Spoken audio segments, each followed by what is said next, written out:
জোড়া সেঞ্চুরিতে ৩০১ রানের লিড বাংলাদেশের। সিলেট টেস্টে আয়ারল্যান্ডের বোলারদের ওপর দাপট দেখিয়েছে বাংলাদেশের ব্যাটাররা। প্রথম ইনিংসে আইরিশদের করা ২৮৬ রানের জবাবে ৮ উইকেট হারিয়ে ৫৮৭ রান সংগ্রহ করে ইনিংস ঘোষণা করে স্বাগতিকরা। এতে ৩০১ রানের বিশাল লিড পেয়েছে টাইগাররা।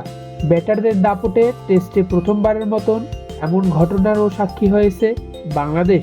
নিজেদের টেস্ট ইনিংসের ইতিহাসে প্রথমবার টপ অর্ডারের প্রথম ৪ ব্যাটারই ৫০ রানের ইনিংস খেলেছেন। বাংলাদেশের প্রথম ইনিংসে ক্যারিয়ার সেরা ইনিংস খেলেছেন ওপেনার মাহমুদুল হাসান জয়।